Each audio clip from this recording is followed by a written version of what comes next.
Hi everyone, and welcome. So whether you're joining us live or catching up later on in the recording, we're very happy to have you here.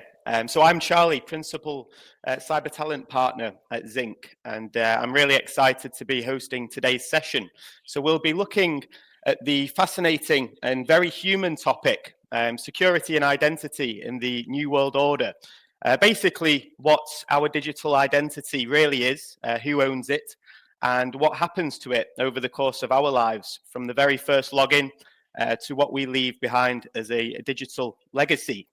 So I'm joined today by two fantastic speakers, Sebastian Rohr and Valdet Camaj, founders and managing directors of Umbrella Security Operations. So they've got endless amounts of knowledge to share. And I promise this session won't be your standard boring webinar. So before we get started, if you've got any questions as we go along, please just pop them into the chat or the Q&A section, and we'll come back to them at the end of the presentation. So with that, let's get started. Over to Sebastian and Valdet. Hello and welcome all. We are very happy and proud to be able to bring a little fun and edutainment to the community and talk about a topic that is really close to our heart and more or less is at the core of everything that we do at Umbrella Security Operations, at security and identity in the New World Order. But as we just have been introduced, this is not going to be your boring technical presentation, but rather the story of our lives and how we got here and why we think that everybody in this community, everybody attending right now and everybody watching this later should actually pay close attention to their digital identity across their whole life. And I'd like to use that opportunity to give a shout out to our friends at the Open ID Foundation. And they have brought up a new topic that is called DID, the Death and Digital Estate Community Group, because we figured that many people actually struggle with managing the digital inheritance they get from the people that have deceased, their friends and family. Well, that's the darker side of it. We'll start with the lighter side. I'll hand over to Valdet and we'll kick off with a little bit about ourselves. Great. Thanks, Sebastian. Thanks for having us here and welcome to everyone joining us now and later during the recordings. So we are very happy to be part of this one. We are happy to share real life scenarios and insights from where we began and to where we want to achieve basically. So really happy to be here. And I would say let's just start with the next slide. It's going to be a little bit of introduction, not that much. We were just talking about it, so just a few words of myself.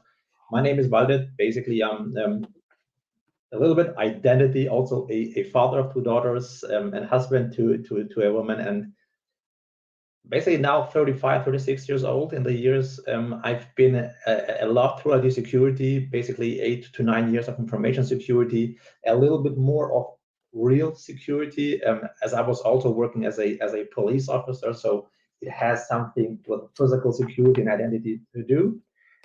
We are very happy here to talk also about some great topics regarding security in the digital world, where my focus is basically on the industries like finance, insurance. So we will share insight there as well. And yeah, my background is basically identity and access management, privileged access management. This is what we were doing the last 10 to 12, 13 years, dealing with different kind of topics. And I think that should be enough, else it will get boring with the introduction. So I will hit the next slide. Absolutely. We'll just go over that quite quickly. So I've spent actually 2.5 decades in the security and identity industry. I have been working in that field of identity far longer than it is called identity and access management. Back in the 1990s, I worked for Siemens, large German enterprise, and they were selling a product called DX Meta Directory. It's still being sold today, despite the fact that it's a little bit old school now. But what really made us come up with that topic is the point that we've been around the world quite a bit. So you might see here that I've been advisor to UNICEF, World Bank, and the Inter-American Development Bank in Germany. These would resemble the KfW, so the foreign investment banks that will be used to fund development projects all over the place. And that is one of the topics that we will dive in a little bit deeper. So if we move on to the next slide, what are we looking into here?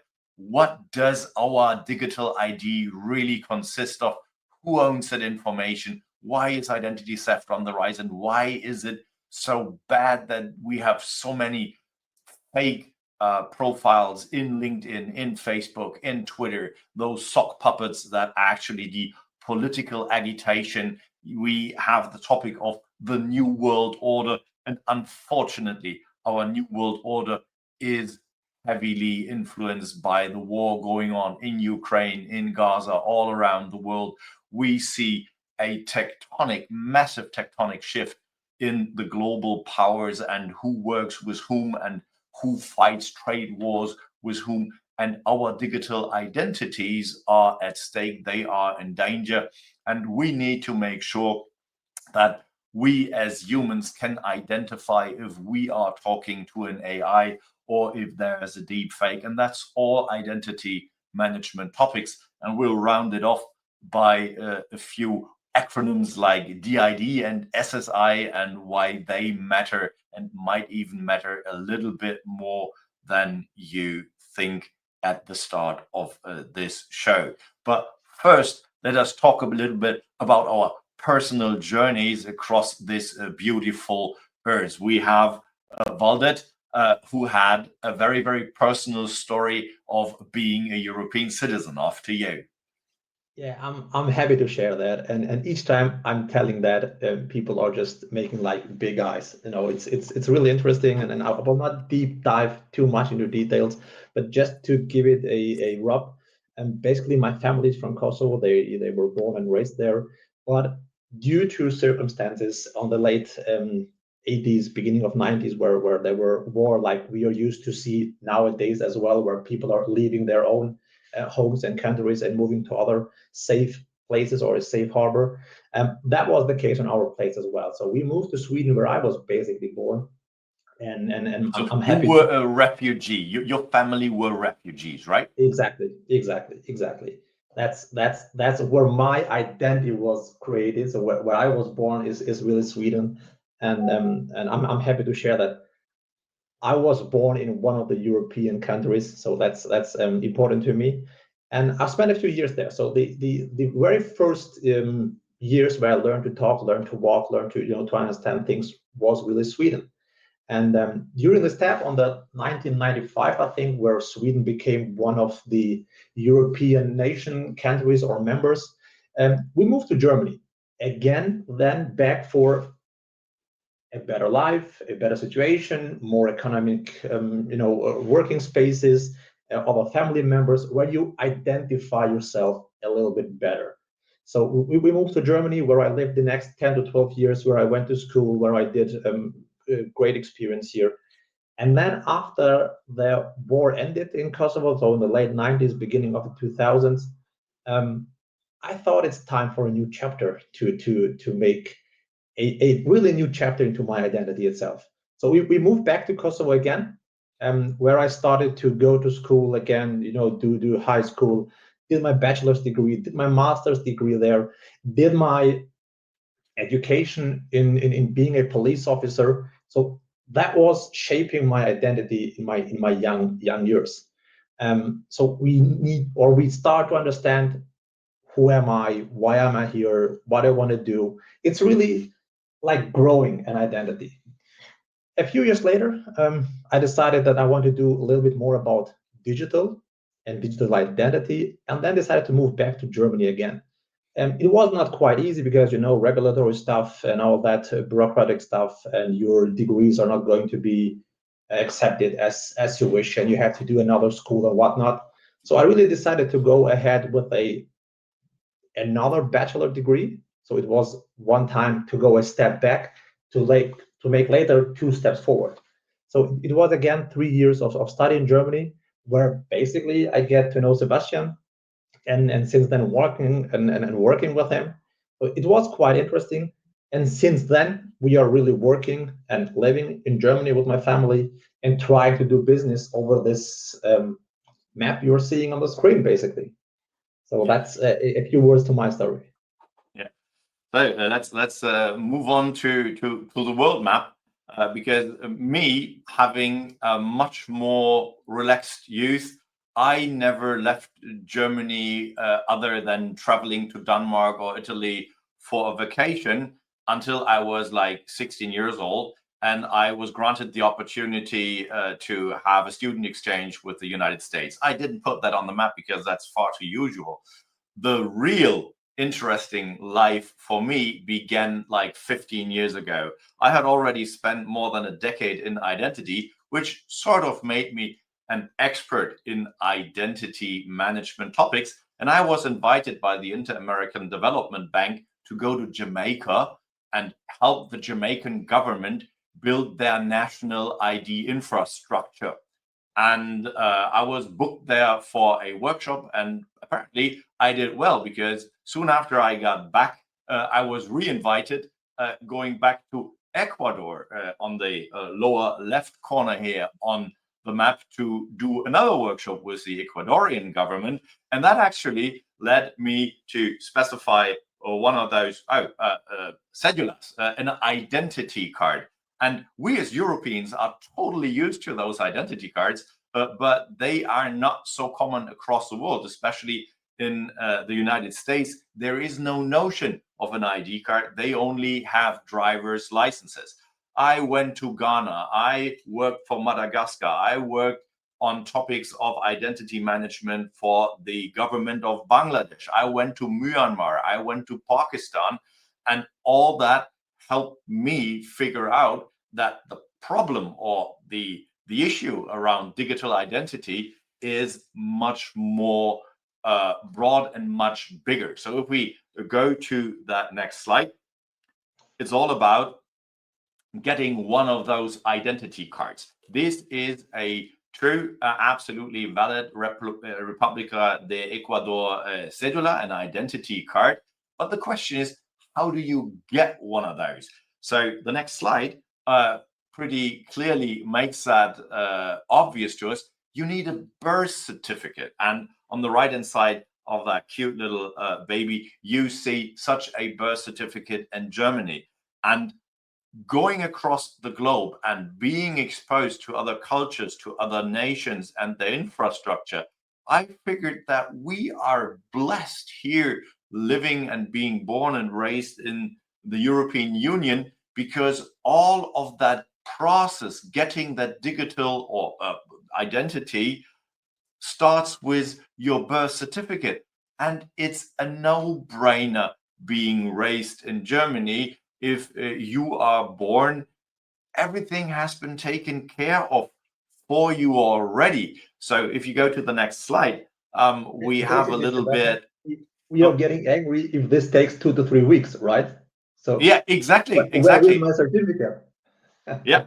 So and this is an automated process in most countries in Europe. But if we take a look at the study from UNICEF, one of the Sustainable Development Goals is that every child in the world has a birth certificate, which is more or less the legal basis for anything that they want to do, go to school, get healthcare and stuff like that.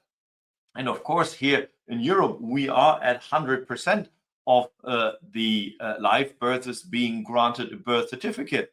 But globally, we are at a mere 77%. And in some places in sub-Saharan Africa or in the Pacific, we are even around or below 50%. And those are the nations where actual growth happens, where people have more than the normal rate of maintaining the size of the population around 2.1 birth per mother. Here in Germany, we are going down to 1.3, and in Italy, it's even lower. So the European economies are actually shrinking. But it's all about that digital identity, and that birth certificate is the cornerstone. And if we move forward, we see that today here in the Western European countries, it's absolutely normal that you have an ID card. It's absolutely normal that you have a passport, and that passport actually contains biometric information to make sure it's really you. Also, the at least German ID card, which is adherent to European standards, has your biometric information in it, and it's mandatory, and it helps in different ways that you can actually get your national state verified identity whenever you go somewhere, want to be employed, whenever you're online and want to shop for beer and wine or liquor. They will ask you for an ID, and that is a privilege to have, because if you do not have a birth certificate, it really will be hard for you to get one of those passports or identity cards. And if we then move on and see, how is that used online? Why is it so important for us to have legal documents that actually tell us who we are? Let's go to the next. Okay, no animations here. I'm very sad. Just go back to that. We have that issue that we need to prove who we are online more and more.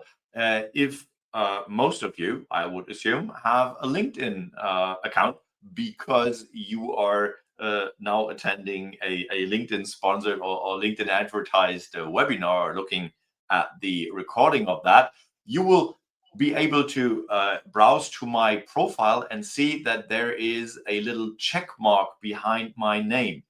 That indicates that I have actually used my passport to verify that it's actually Sebastian Rohr who owns that. And I am super duper happy and stoked that this is available, and you should look out for that. If you are a security professional, you should consider checking in and making sure that your profile is actually yours, and show that to other people, because I don't know what your experience are about that, but there is lots of stuff with fake accounts going on in all those social media networks, and we really have to fight that.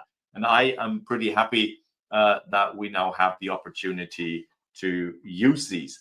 And one of the big leverages that we will see in the European Union, at least I hope so in the future, is actually the EIDAS identity framework and the test bed. And you may or may not have heard that identity wallets are now a thing. So, Valdet, I'm pretty sure that you have your own experience with getting your new passport, right? I do. And it's not that easy. In some states, it's more or less horrific way to get it. In some others, it's more easier. And I have to say, in Sweden, it's a little bit more easy. So we are used to work with digital process and all that stuff. Like, I order my birth certificate online, and the next 2 days it will be in Germany. In other states, you need to book an appointment and wait 2 weeks to get an appointment to go for a birth certificate. And go to the embassy if you are not registered in that country or not born in that country, and it's really, really a nuisance. I have been an e-citizen of Estonia for quite a few years now, and the Baltic states are so much leading that. That is actually a point in time where I am sad that I'm a German, because our digital infrastructure in the public services is so far lagging behind. And I am putting very much hope into the whole EIDAS thing, because I really, really, really hope that we will be able to use our national identity cards online in a more broad way, and we'll move into that in the next few slides. Just think about doing a job application, knowing that you will be able to convey your personal information and only the details that you want to convey to your future employer, and your future employer being able to get those national state validated EU centralized data from that identity card to use it in their processes. If we take a look how we work every day with our digital identity in the work environment, which is more or less what Valdet and myself do for most of our daytime, we work on the topic of making sure that a person gets a digital identity in the workplace, and based on that digital identity, the accounts in the different target systems that they need to work with. You get some sort of globally unique user ID in the realm of that employer. You get a user account in your Active Directory. You get a user account in the CRM, in the ERP system, or whatever your role in the organization is needed. And sometimes there are a few more informations, attributes that might be used. Valdet, what could be attributes that we could make decisions on if somebody gets access to a resource or not? Could be many. It depends on the level of security. Maybe it depends where you're working. It might be very different if you're working for a government body or for a company or public company.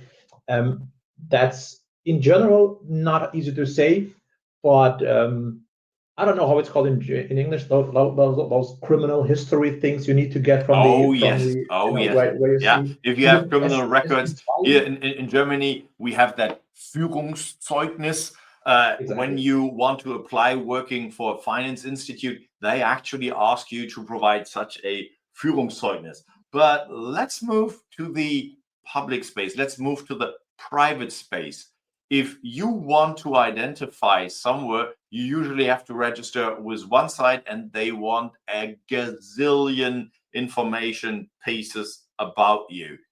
But it could be so much easier when the digital identity is a little bit more standardized. If you have some sort of credential provider that leverages the information that you have on your nationally issued identity card, transforms it to the digital realm, and derives digital credentials that you can then use to identify yourself online, but only up to the point that you actually want to give to that provider. If you, for example, want to buy some alcohol, you will need to prove that for beer and wine in Germany, you are 16. For any hard liquor, you need to be 18. But your reseller, your grocery store, does not need to know your full date of birth. It only needs to know, is that person over 18 or not?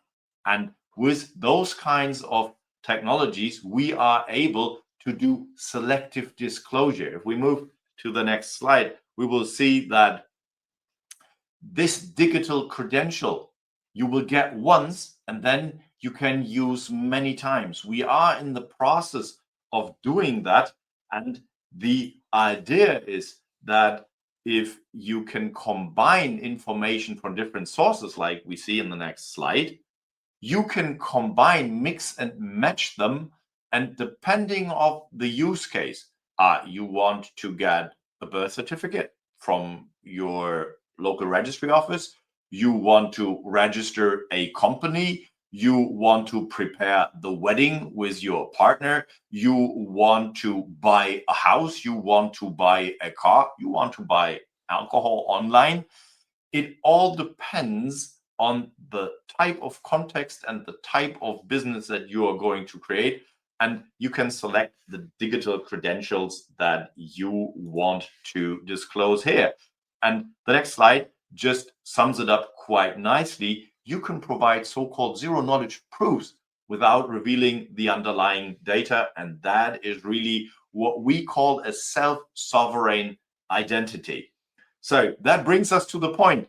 Self-sovereign identity, digital identity for the win. Well, it's going to be up to you and us to actually define that. There is lots of work to be done. There's lots of stuff happening in that realm in the next few years. And right now, there is much work on wallets going on in the European Union. And for once, again, we are actually on the cutting, bleeding edge of that technology space, far ahead of many other organizations. So if you want to get into identity security, if you want to know more, please get in contact with myself and Valdet. Reach out to us on LinkedIn. It's been a pleasure talking to you guys and giving a little bit of insight to our own journey. Valdet, that is absolutely a great thing, a great time to live in.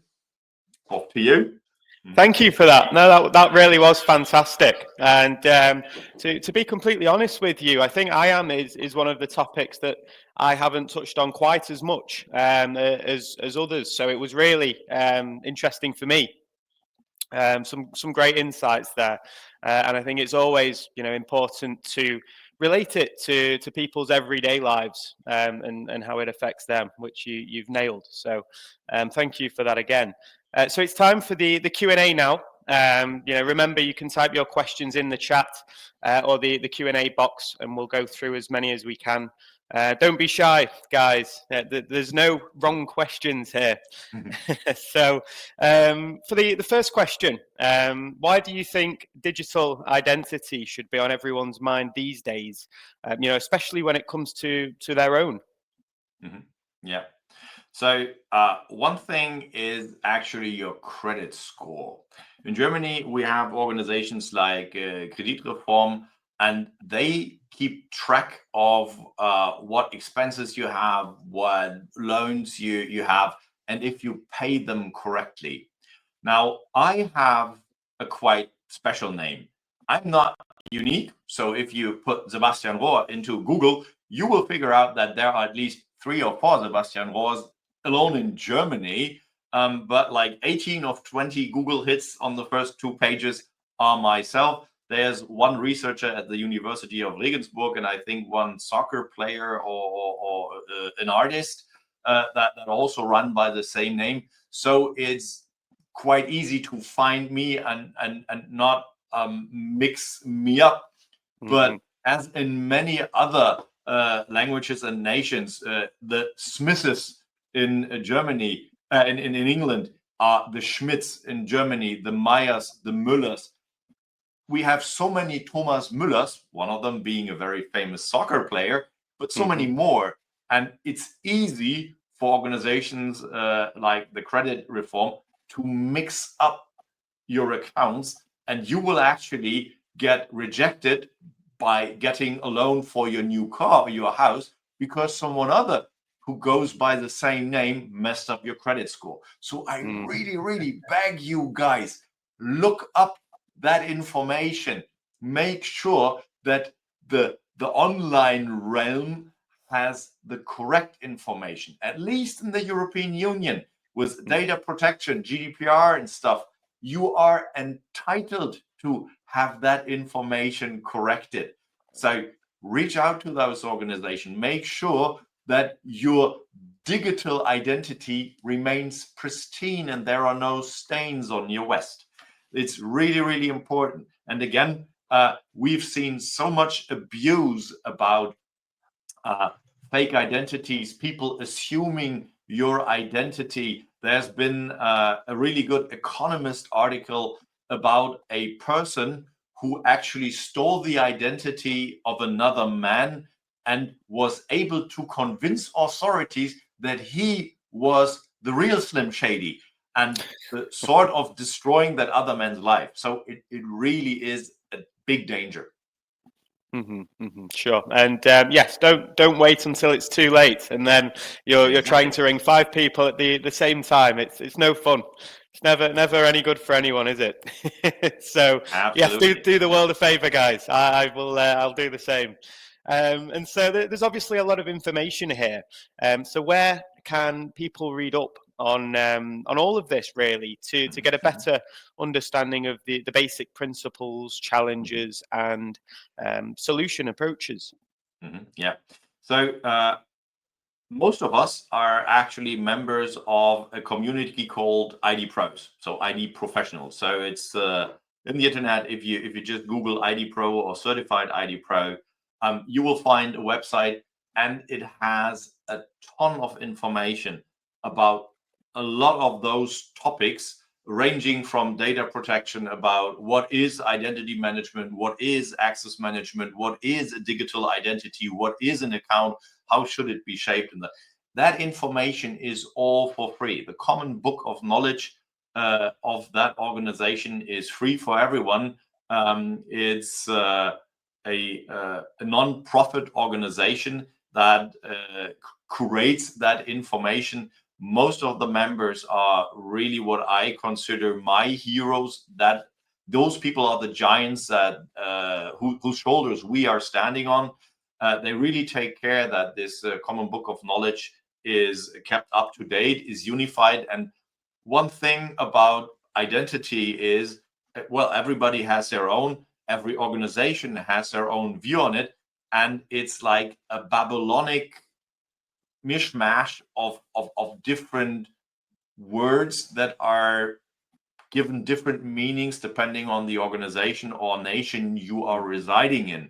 So one of the ideas of ID Pro is actually come up with a glossary of terminology that helps us understand each other better. So ID Pro and the Book of Knowledge of ID Pro is definitely a good thing. I would also like to give a tip to the hat to Kim Cameron, who deceased a few years ago. He created the 7 laws of identity. Those are still valid. Look them up, Kim Cameron, laws of identity. That's a really, really important piece of information. And else, I can only recommend following Valdet and myself on LinkedIn. We regularly post about those topics. We have blogs, both English and German speaking, that dive deeper into some of those topics. So welcome in giving us a follow or a like, and you'll definitely learn about different topics there for free. Sure. And yes, I think every recruiter around the world thanks them for the glossary as well. The idea of people, different companies giving the same words, different names. It's something we have to deal with all of the time. So I think I will tip my hat to them as well. So we just got a new question here from Lucy, and that yes. is very, very specific. Wow. I don't think we have enough time to explain that in depth, but credential stuffing attacks, that is something very, very, very specific.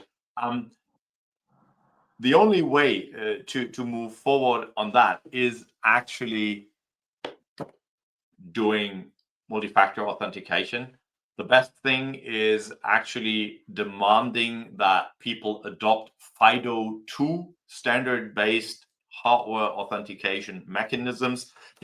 I'll try to cover the logo here. We all know these buggers here, right? That's technology that I have sold 30 years ago. When I was at Siemens, we were selling those.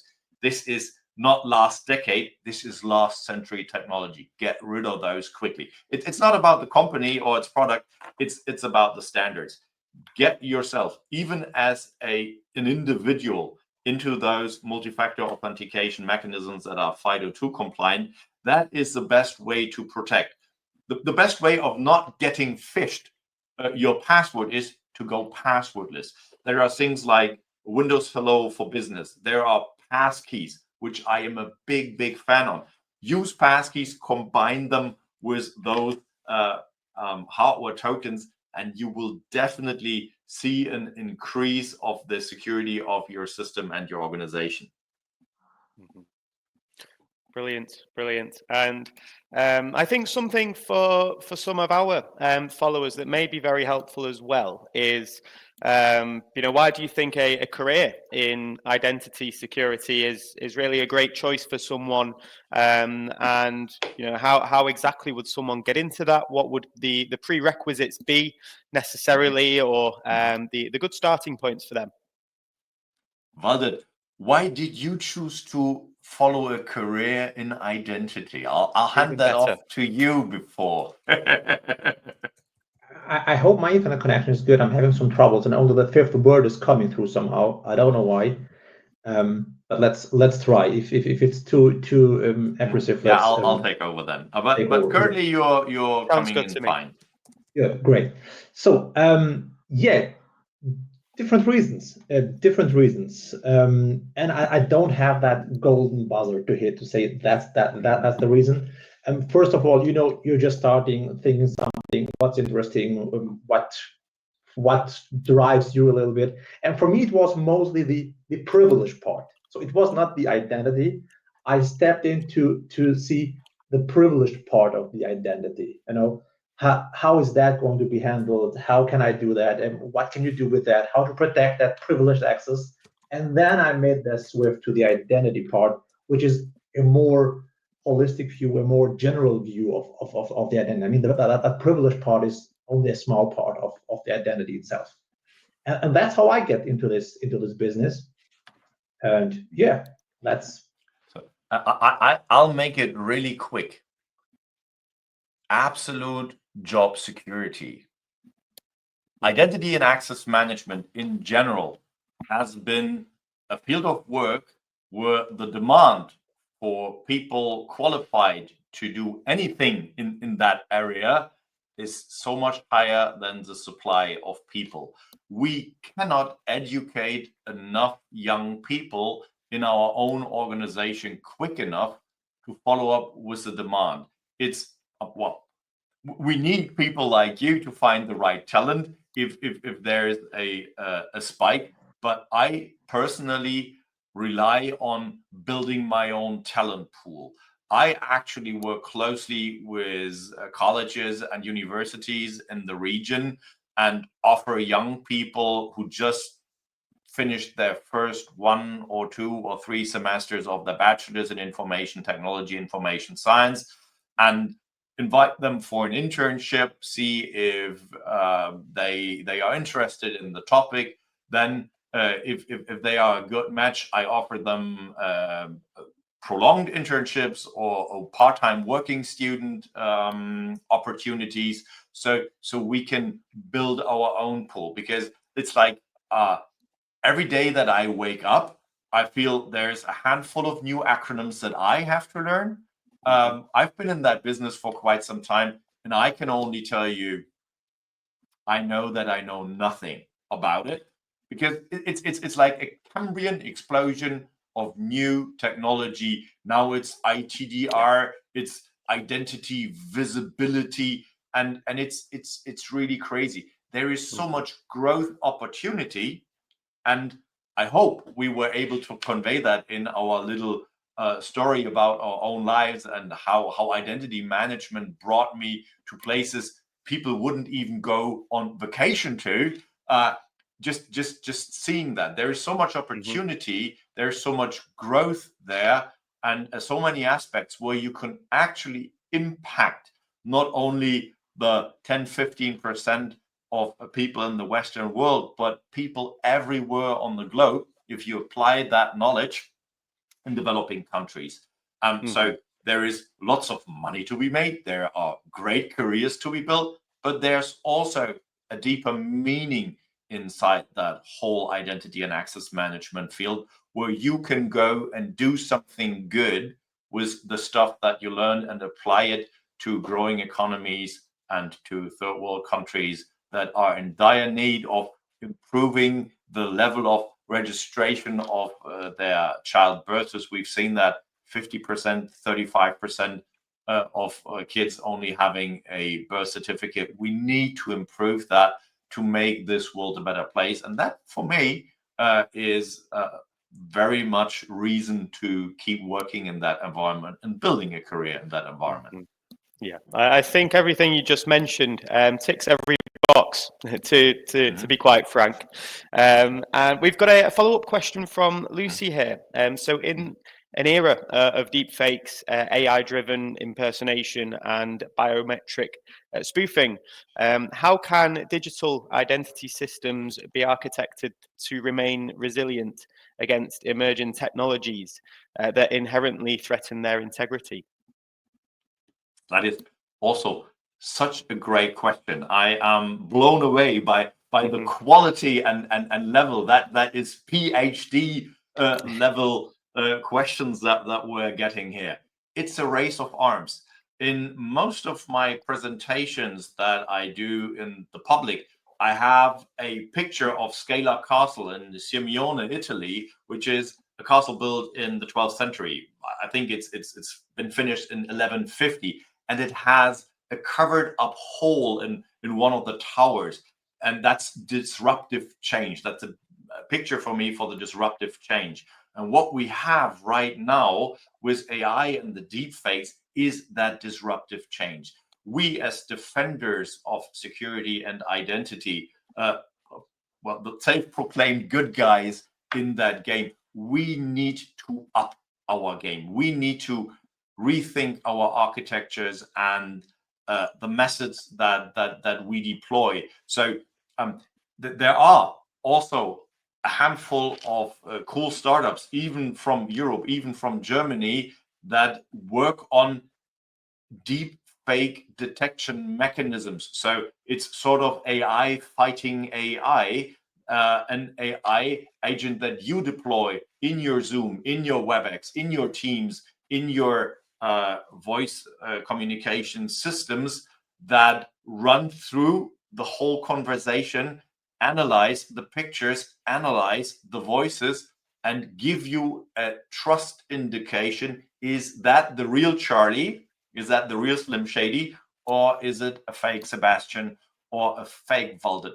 We need to invest in that technology. It's an arms race that we are currently facing. And there is going to be lots of more fraud. There is going to be loads of more successful attacks, like we have seen in that CFO fraud cases where people were convinced they were talking to their own CFO in such a live situation like ours here, and issued a multi-million-dollar transaction. That is going to be really, really hard. And the identity visibility functionality, the AI deepfake identification systems are being worked on. There is no real solution right now. You can just try to harden the whole process. It's just, you have to ask people that you onboard for their identification card. You need to make sure that this is an authentic card, and make sure that all of the security features are actually in place, and then put in continuous authentication mechanisms. For example, biometrics can be faked quite easily with the fingerprints or the face recognition. But what gets much harder is actually faking the pattern that you type. So typing pattern is a biometric technology that you can use to make sure that the person who typed the password hasn't been kicked out of his chair and now a crook is sitting in front of the computer, because their typing pattern would be a little bit different. But that's just one of the ideas. Right. Okay. Fantastic. We've got a couple more questions here, if that's okay with you two. Yeah, of course. Sure. So from Karishma, as most of the organizations are moving to passwordless authentication, so in that case, what risk remains in real-time verification, and what security measures can they take on this? Yeah, maybe I just step in and say a few words. I think I think that's the new area, just a little bit better packed. We are not going away from risk. We are maybe more shifting the risk, so it's not disappearing. We maybe now talk about, I don't know, device compromisation or any session hijacking. So these are still risks which are there. We just need to set some key security measures. You know, how can we enforce more security in the new area of passwordless authentication? And I think that's where we need to begin and think about strong device trust. So maybe also some zero trust architecture in big companies, etc. And where we basically need to authenticate the devices as well, not only the person who is typing, or adaptive access, something like that. Short-lived tokens, so not create a token and let it live for 24 hours. Make it even shorter. And that's basically some measures we can take to reduce the risk a lot. Sebastian, feel free to add something. Yeah. So first of all, I still am pretty confident that what we have seen in developments in the multi-factor authentication realm, like with those FIDO2 hardware tokens and passkeys, is definitely helping us adapt to that increased risk that we see with fake online identities and stuff, because, well, those are hardware bound. And I think most of you guys out there use an Android phone or an iPhone, and you probably also use the biometrics included in that. And if you combine that with the authenticators that are available as apps, you always have that binding between you and your personal mobile phone. That is a very, very personal relationship, at least for myself. And then you have that more or less loose coupling between your device as an authenticator and the service that you are using it with. So that approach to decouple the actual identification and authentication, which happens locally, and then the process of relaying that information to the service that you are trying to access there, is giving us a lot more confidence. So moving away from a solely username password based authentication method to something that is passwordless, uses passkeys that are protected by your device or platform authenticator, or by that roaming authenticator, that gives us a lot more confidence that the person that we expect to use the service is actually the service. Well, quite honestly, you may or may not have seen that XKCD comic where people were talking about creating a multi-million-dollar cluster to hack the encryption system, and the nerd just says, "Oh, that's not going to work because we have 4096-bit RSA." The reality is, and that's the next page, you'll just use a wrench or a hammer, abduct the person who has the access, and hit that person with the hammer on the hand until they give you that access. That was meant to be a fun joke, but unfortunately, last year, Ars Technica wrote an article about a gang of crooks in Miami, Florida, actually using that against some pensioners who had invested in crypto, and doing house raids and threatening with physical violence and giving up their passwords. And you can have as many passkeys and tokens.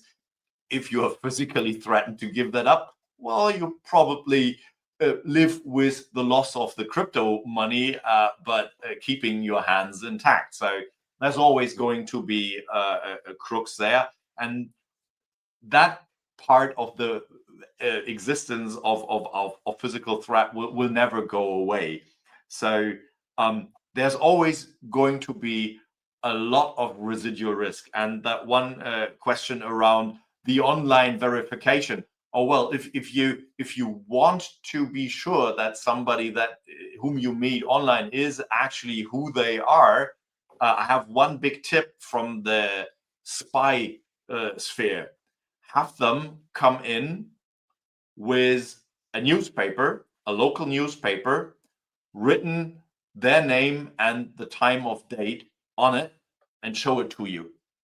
That way you can actually make sure that the person has access to that local newspaper, and it is actually something from that. Else, I have identified so many fake profiles on so many platforms in the last few years. I really look for that tick box in those LinkedIn person's profile. If they don't have it, I raise an eyebrow and do my investigation. Open source intelligence is your friend. Validate, cross-check, double-check. Always stay calm and do your checks that are available to you. That will help you get a little bit more confidence. Can you be 100% sure? Of course not, especially not in an online meeting. Yes, sure. And since we're on a roll, a question from Paul here. So what's your opinion on the OpenAI, Oracle and SAP joint venture, and what effects on the IAM domain in Germany do they have? So first of all, anything that revolves around the one big software company that is able to defend its position in the global market, SAP, is good news for Germany, because that's one of the very, very, very few companies in that realm. And if they invest in such a joint venture, it's definitely going to be good news. If it will have such a big impact on the identity management space, I'm not sure. For those of you who are in the know, SAP has always been sort of its own little universe aside from everything else digital identity. They used to sell their own identity management software that they acquired from a company called Maxware more than a decade ago, and they decided to sundown that within the next 24 months. So many organizations who've been either invested in that technology or have just been given access to that technology for free as part of their license agreement are right now scrambling to get some sort of swap out for that. I personally do not think that it will make many waves in the identity and access management space. It will definitely have a large impact on the broader ERP landscape and how you use that kind of technology, because everybody who has had a deeper look at SAP and didn't run away screaming, but actually went head first into it, will know that it's a hell of a complex environment, and moving to the cloud will have many, many changes. And hearing that will be a positive thing. But how that is, I don't have a Palantir. I don't have my own crystal ball. I don't know. Well, I think your opinion's very valid and valuable as well, to be honest, Sebastian. So thanks for that. So I think one last question just before we wrap things up. So a question can be extended. So how can we be sure? So I think we've gone through that one. That's the newspaper one. Yes, that is the newspaper one. That is really, really boiling down to old spy tricks. Yes, very, very true. So just to expand on what Mr. Gökhan was saying there. So he's saying, so when we gather any kind of information that a person has, which can be limited, I believe. Yeah. This is all about what we try to convey with those verifiable credentials, and also the notion of being able to only convey the information that is needed. So like buying booth, the shop only needs to know if you are over 21, over 18 or whatever, right? Yep. They do not need your full date of birth. That limited disclosure, that partial disclosure is really important notion, preserving your identity, your anonymity or pseudonymity online. And it's absolutely valid to ask, yeah, but how can you then trust that information? Oh, well, the reality lies in that trust anchor. You will probably have some sort of institution, and in Europe, it's going to be your national ID card, that has nation state validated digital information about you, which, well, is going back to that birth certificate. And it's actually cryptographic proof. It's so-called zero knowledge proof that this information is correct. It's more or less a enhancement of public-private key technology, where the information is more or less signed by the source. But the trick is that you will be able to prove between the issuer of the card and your response saying is over 18, but you will not be able, and the issuer will not be able to say, oh, that person is Valdet, that person is Sebastian, but you will be able to cryptographically prove that this is true information. I tried to recall what the name of the company was. Credentica. In 2006-7 or so, a Dutch guy had a startup called Credentica and a technology called UProve. So UPROVE, and that was the fundamental basics of that. Microsoft acquired that company and that technology, but later on put that in the public domain. So Google for UProve and Credentica, and you will find very good information about how that zero knowledge proof actually works. Okay. I've just been told that's all we've got time for today. Unfortunately, I think we've covered quite a lot. I really enjoyed it. So again, a huge thank you to you, Sebastian and Valdet, for sharing all of your insights and stories. And thank you to everyone else as well for joining us. So to anyone who registered, you will get the recording sent straight to your inbox, so you can rewatch or share that with maybe your colleagues or your friends. And of course, if you've got any questions following the webinar, feel free to message me directly. I'm more than happy to have those discussions. So one final thanks from everyone here at Zinc, and to you too, everyone watching. And we hope to see you again at another session soon. Thanks so much. It's been a pleasure. Thanks for having us. Thank you. No problem. Take care, everyone.